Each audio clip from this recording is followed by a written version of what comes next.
Tyler Warren is really fun, but Colston Loveland might be better for your fantasy teams. We'll tell you why in this episode of the Locked On Dynasty Football Podcast.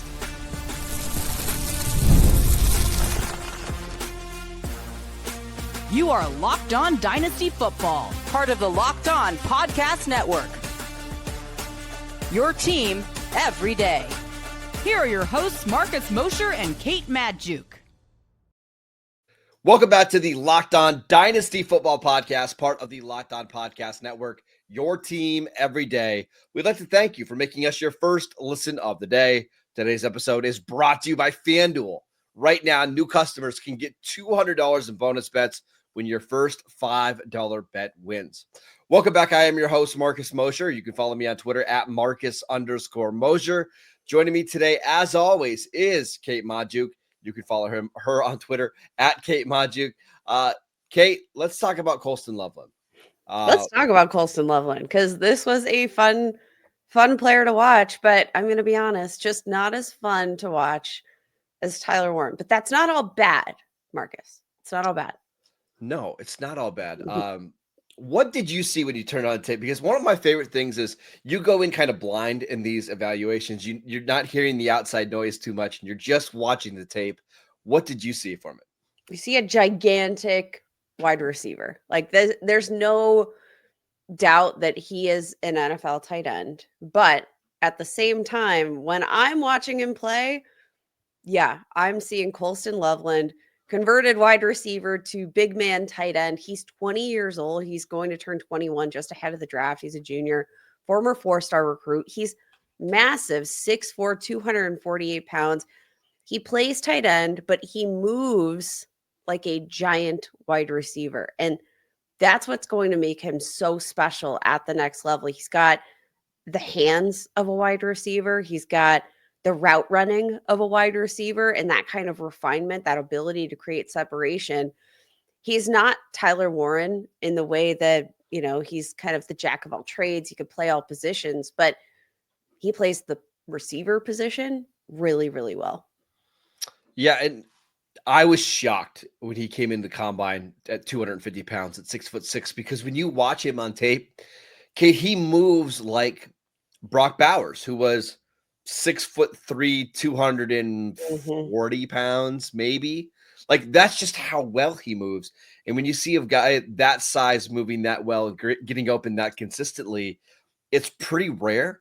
I think the last tight end that we saw move this way a little bit was Dalton Kincaid, but he is significantly bigger than Dalton Kincaid, which is why he is such a unique prospect.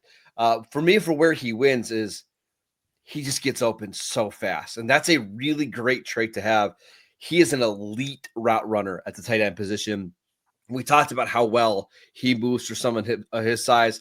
He also plays like a big receiver. And I know that's something that we say a lot of times for these tight ends.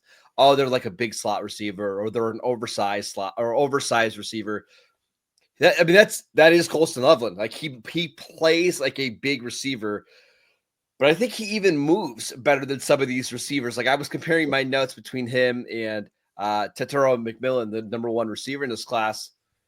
Man, and there's times where I think Loveland just moves better than McMillan, which is wild to say considering Loveland's 250 pounds. But there is a lot to like in his tape. There's a lot to like. How about the weaknesses? I know, there's not a lot to not like. I would say, for me, biggest weakness on tape, doesn't necessarily play as strong as you would guess for somebody of his frame. 6'4", 249 pounds. Really impressive movement skills for that size, but doesn't always, I think, play to that strength level that you would expect when you hear that number. Yeah, and one of the other things is he's not really a big yak guy. Like, he gets open, and then he'll move a little bit, and then he kind of comes down on first contact. He's not somebody that's going to run over linebackers and safeties and shoot guys out in the middle of the field. That's just not his game. Again, I want you to think of like Dalton Kincaid as a prospect, like the plus version of that. Get open, catch the ball, get a couple yards, and fall down. That's what Loveland is, but that can still be incredibly valuable for fantasy. Especially if you find a team willing to utilize him over that middle of the field. Also not a big blocker. He was very inexperienced, specifically as a pass blocker here in his time at Michigan, not asked to do it often. But Marcus, when we talk about the tight end position and we talk about kind of what traits might make a good NFL tight end, we talk about the athleticism, the history of production, check. We also love when they don't get pigeonholed into that more traditional tight end role where you are kind of playing these dual rules as a, inline blocker. And then, you're not necessarily running routes 100% of the time. That's just not going to be Colston Loveland's game. When they are in a pass play, I think he's going to run a route a vast majority of the time rather than, a guy like George Kittle, who has more of that blocking skill set, who, sometimes doesn't run routes as often as we'd like just because he has that unique skill set. That's just not Colston Loveland's game, which that's actually a plus for the fantasy column. Yeah, I mean, I think he's going to get drafted inside the top 20. Like for me, I have him as one of the top 8 players in this class, like not fantasy, but just overall. Like I think he's an awesome player. And if you get drafted inside the top 20 and teams know that you're not really a blocker, they are drafting you with the idea that you are going to be a slot receiver only. And like we saw from Brock Bowers last year, there was some concerns about like, okay, how is he going to fit with Michael Mayer? And how many targets is he going to get? Brock Bowers just set the record for most receiving yards by a rookie tight end. I'm not predicting that for Loveland, but you are drafting Loveland to be a receiver, and that's it, right? And that's why I think there's a chance he could have actually more dynasty value, more fantasy value than Tyler Warren, despite being a lesser prospect.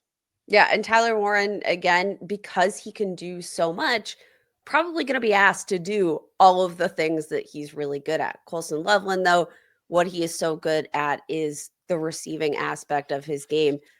Like you said, you're not drafting Colston Loveland in the top 10, top 15 picks for the sake of utilizing him as an inline blocker. You're just not. Like that's not going to be where you get the most out of him.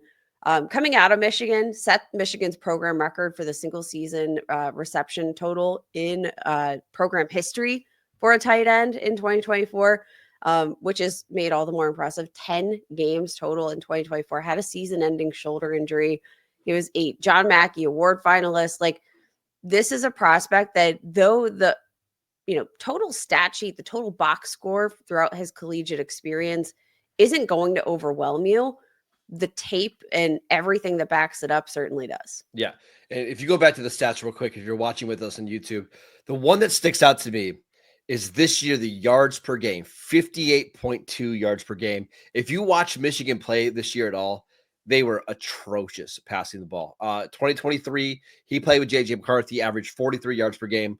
Not great, but there are actually very few tight ends in college football that average over 55 receiving yards per game. Loveland did that this year with awful quarterback play. So you can see the potential here. If he gets paired with a good quarterback, which I'm assuming he will in the NFL, he's gonna go to the moon, right? And even we saw last year with Bowers, you don't even need a good quarterback to be fantasy relevant. That's just how talented Loveland was. He was able to be productive in one of the lowest pass volume offenses in college football, with one of the worst quarterback situations, with one of the most unimaginative offensive coordinators in the nation, and still put up numbers. So from a stats perspective, I get it. You would love to see like the numbers Tyler Warren put up or the numbers Harold Fannin Jr. put up, but he doesn't need to. He's also way younger than Tyler Warren. Tyler Warren, I think, is going to be 23 during his rookie year. We'll talk about the breakout age, but Colston Loveland broke out at 19 years old. I'm just not that concerned from a statistical standpoint here.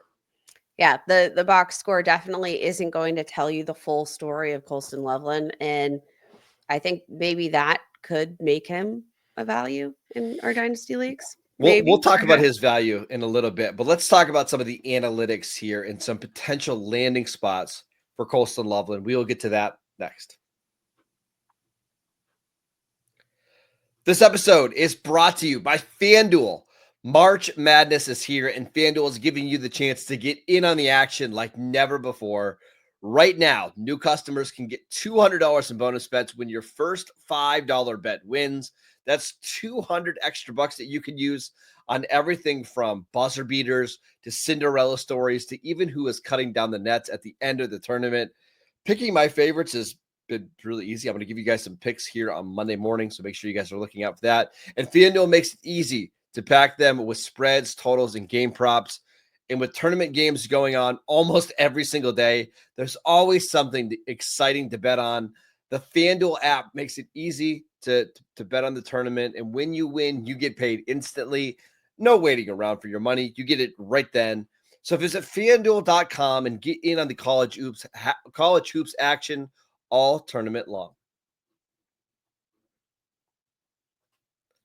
Welcome back to the Locked On Dynasty Football Podcast. We'd like to thank you for making us your first listen of the day. Okay, let's look at the analytic profile from Colston Loveland. What does it tell us? Once again, the advanced metrics actually don't overwhelm you necessarily. So every prospect we break down, we take a look at the PFF advanced metrics, which most of these are considered stable metrics and can be a little bit more predictive moving forward of what you're going to get. The PFF profile, not as overwhelming as you would think. Yards per route run, 96th percentile. That's going to be fantastic. Separation percentage, I think, is the number we need to key in on. 93rd percentile for the tight end position over the 2023 and 2024 seasons. That tells you, those two numbers tell you the story of Colston Loveland in a nutshell. So the thing that's interesting to me, what I like to do is before I look at the advanced stats for a player, I want to get an idea of where they win. And what do we say with Loveland, right? Creates separation, catches the ball, pretty efficient when he's targeted.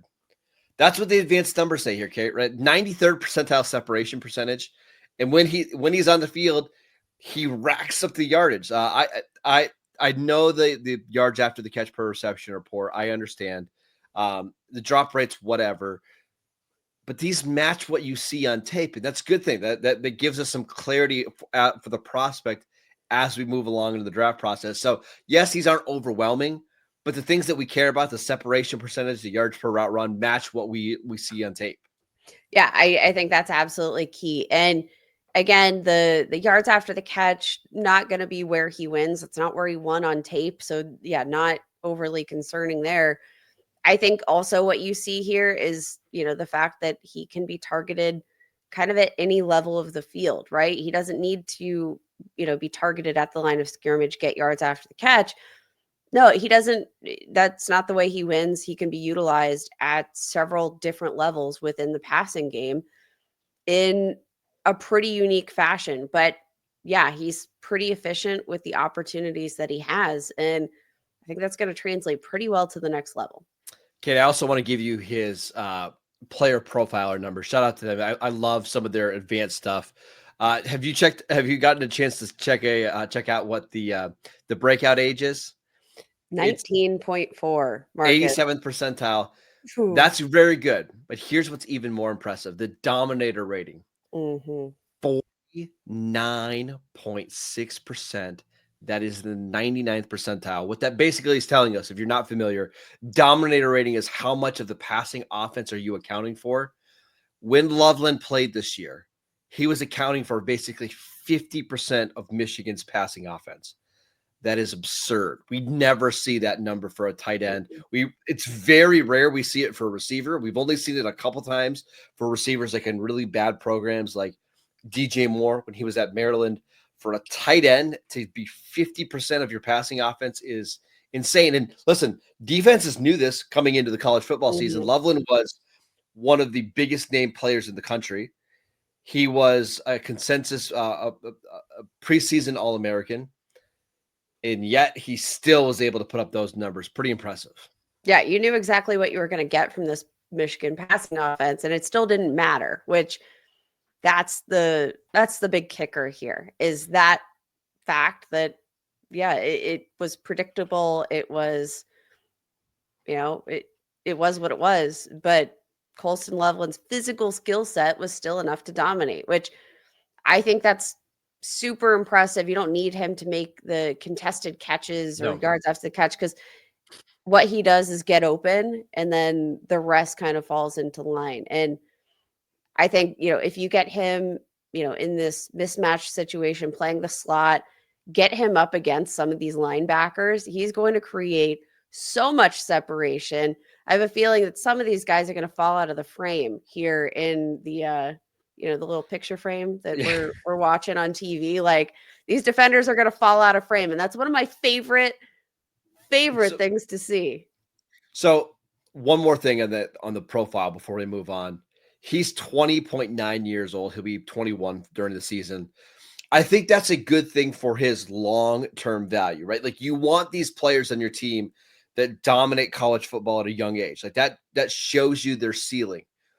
But I won't be surprised if his age actually impacts him a little bit early on in his career as he gets used to the speed and the physicality of the game. So I think Tyler Warren is more pro ready, and I expect him to be the better fantasy asset right away. But I can't see a scenario where, hey, Loveland's a little bit of a disappointment the first couple of years of his career, but once he gets to be 23, 24 years old, that's when you start to see him break out. I look at somebody like Dalton Kincaid, who was 24 when he was drafted by the Bills. Like, we just have a long time to go before Loveland even gets to that point of his career. And it's taking Kincaid a little bit to get going. Just something to remember when you're getting into the drafts. But, Kate, I wanted to ask you about some landing spots, because I think he's going top 20, at worst top 25 in the draft. Where would be some ideal landing spots for Loveland to maximize his fantasy value? I think you want a place where he can be utilized out of the slot. I think there's a few really interesting teams that are kind of in the appropriate range here.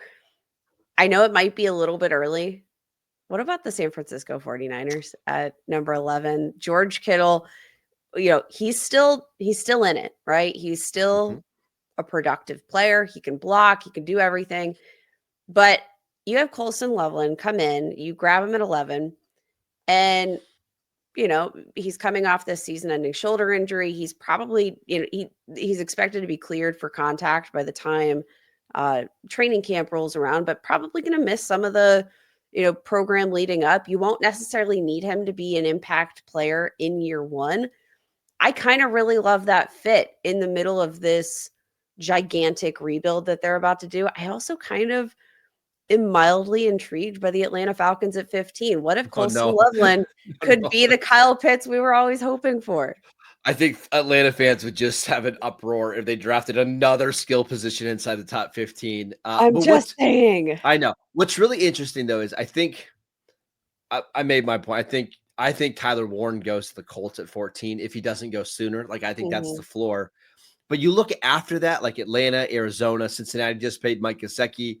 Seattle's an option, but Tampa Bay has Cade Otton. Denver just paid Evan Ingram. The Steelers just paid Pat Freiermuth and have Darnell Washington on the roster. I keep coming back to the Chargers at pick 22. They have a clear need at tight end. This is the type of tight end that I think would fit Justin Herbert really well, like just somebody that gets open really quickly.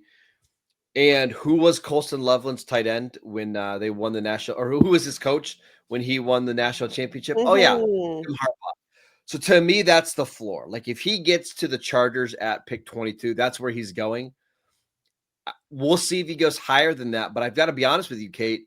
I kind of hope he doesn't. I want him to land with the Chargers because I do think that's probably the best landing spot for him. Yeah, I actually think that would be absolutely fantastic. I think falling to that point in the draft would be a huge, huge win. And we know Jim Harbaugh loves his guys, right? Like, he is a loyal man. And you should hear him talk about Colston Loveland. You know how I get teary-eyed when I talked about Sam Laporta and some of these guys? That's the way that Harbaugh talks about Colston Loveland. So I wouldn't even be surprised, Kate, if the Chargers are a team that's aggressive to go up and get him because he really is a perfect fit in that offense. And if you have Loveland and Ladd McConkey, it sets a pretty good passing offense. Like, you still need an outside receiver, but you're getting there. Hey man, they just signed Mike Williams, so I think You they're still need set. an I was outside wondering. receiver? I mean, hey, we saw a leap forward here, from Quentin Johnston. They brought back Mike Williams, whatever. They're tooling on the outside, but in the meantime, they're gonna have probably the league's best passing attack over the middle of the field, which I really like that for Justin Herbert. I'm just saying. Yeah, pretty fun. So a lot of interesting landing spots. Don't expect him to get past pick 22. I still think he's going top 18 or so just because he's that good of a player. And I wouldn't even be surprised if a team that already has a tight end takes him because he's just going to be better than what that tight end is. But it's for different discussion. Let's talk about his dynasty value, Kate, and some player comps for Colston Loveland. We will get to that next. This episode is brought to you by Monarch Money. Have you ever checked your bank account and wondered, where did all my money go? Between dining out, shopping, entertainment, kids, my wife, it's easy to lose track. But that's where Monarch Money comes in, your personal CFO giving you full visibility and control over your finances. Monarch Money isn't just a budgeting app. It's a complete financial command center. You can track all of your accounts, your investments, your spending, so you can just stop trying to manage your money and start actually building your wealth. When I started using Monarch, I realized how much money I was spending on just needless stuff that I didn't need. But now I'm budgeting smarter and I'm saving more. You can now take control of your finances with Monarch Money. Use code LOCKEDONNFL at monarchmoney.com for 50% off your first year. That is monarchmoney.com, code LOCKEDONNFL for half off your first year. Welcome back to the Locked On Dynasty Football Podcast. We'd like to thank you for making us your first listen of the day. For your second listen, check out the new Locked On NFL Draft Show with Damian Parson and Keith Sanchez. Now that the season is over, get the latest draft rankings, rumors, and news every single day, and find Locked On NFL Draft on YouTube or wherever you get your podcasts. All right, Kate, one of my favorite parts of the show is that we do some player comps for everybody that we talk about. Did you have a comp for Colston Loveland? I think Dalton Kincaid is probably the best fit that we're going to get for me right now. But the thing is, he's so much bigger than Dalton Kincaid. It's really hard to find a player that matches his size profile that mirrors his tape. He's a very weird projection, much like Tyler Warren, to be honest. Yeah, and I've seen some people compare him to like Travis Kelce, and it's just too high of a comp, right? I don't want to compare anybody to maybe the greatest receiving tight end of all time.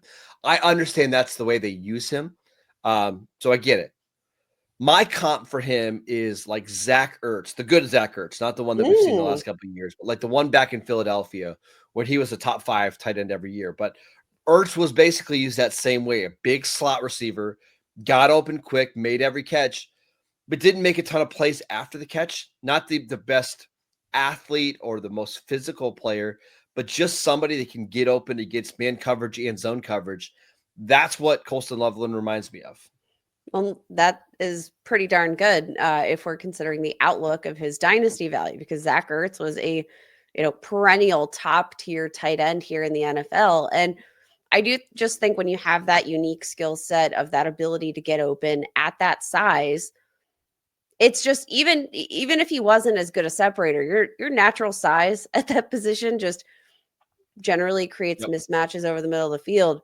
When you have the additional ability to separate and you have the edge of the size height component, it could be over for these opposing defenders in an instant. All right, so let's talk about where he's being drafted right now. So among tight ends in startup drafts, he's tight end 8 behind players like Tyler Warren at tight end 5, George Kittle at tight end 6, Mark Andrews at tight end 7. So already inside the top 10, that's not that surprising at all. But in your rookie drafts, Kate, we actually have March ADP. In your rookie drafts, non-super flex, he's going at pick 12 at the very last pick of round 1. Does that feel like the right range for you? It's a little low, to be honest. So there's a couple of players that I think in general, I have more questions about, like the Luther Burden's, I think, again, I know you love Luther Burden. I think he's a little bit more landing spot dependent. How dare you. Emeka Egbuka, I think a player that, I'm looking at Tyler Warren. I'm looking at Colston Loveland. I know they're tight ends, but I just think they're more of those. They're more of a can't miss prospect, right? They're more blue chip to me than an Emeka, right? Or even a Caleb Johnson, for instance. Like, I would prefer Tyler Warren, Colston Loveland over kind of any of these like mid-range wide receivers that we're seeing go in the back half of the first round. I think the value is a little low. I mean, a lot of it is just going to depend on your roster. If you're just needing a tight end, you're going to be thinking the lucky stars that you might be able to get Tyler Warren or Colston Loveland at the end of round one. But in general, I actually think this is a pretty decent spot for him. Tyler Warren's only going 2 spots ahead of him. Travis Hunter splits them. We'll have a better idea what Travis Hunter's dynasty value looks like after the draft. But there's not that big of a gap between these two tight ends. And I think that's maybe surprising to people when you've heard people consistently say Tyler Warren is the top 5 or 6 player in this draft, and they're going right next to each other in rookie drafts. And I think landing spot here for both of these players is going to flip their values, Kate, because if Tyler Warren ends up going to, let's say he's the Panthers pick at 8, okay, and Colston Loveland ends up with the Chargers at 22, I think I would put Loveland ahead of Tyler Warren at that point. Yeah, and that's not necessarily to say that Tyler Warren might not have more of the day one impact, because I do think he's a day one impact player, especially given the fact that Loveland is coming back from this shoulder injury, not going to be physically available for the full kind of, off-season program. I do think that could have, some sort of setback on a guy who plays a position that is notoriously a little bit slower to develop. So I think if you're going to need an impact player year one and you are in position for Tyler Warren, probably going to be a good bet. But I keep looking at just the overall upside of Loveland as a receiver. Maybe not this year, maybe not even next year, but let's not forget, like 2026, he's still only going to be, 22, 23 years old. So he's got all the time in the world. We know Colston Loveland's not going to do anything workout-wise before the draft because he's dealing with a shoulder injury. Tyler Warren is expected to work out at Penn State's Pro Day, and some of the numbers that we've been hearing, like whispers about, are going to be insane. So if Tyler Warren ends up testing like a 99th percentile athlete, will that widen the gap a little bit for you, or is it still going to be so situation dependent? I think it's more situation dependent because, again, if Tyler Warren tests incredibly well, I'm not going to be surprised. That matches the tape. We don't double count the high-end performances at these combines. If it's already matching the, athletic profile that we're seeing on tape, I already know the athletic profile of Tyler Warren, and it's bananas, right? I already know all the stuff he can do. I already know that he's going to test well. That wouldn't be a surprise to me. So I'm not going to double count it, but I am going to say that situation-wise, if Loveland ends up in a more favorable spot that's going to be conducive to maybe a higher target share. And let's say maybe you're not in position to win now. You don't need necessarily a day one impact player. If you're in the middle of a rebuild, Colston Loveland could kind of be the perfect fit for you specifically in your roster construction. All right, that is it for today's show. We want to thank you for making Locked On Dynasty Football your first listen every single day. Go check out the channel on YouTube. Download the podcast wherever you get your podcasts. We are free and available on all platforms. Follow Kate on X at Kate Majuk. I'm at Marcus _Mosher. Enjoy your weekend, and we'll see you right back here on Monday.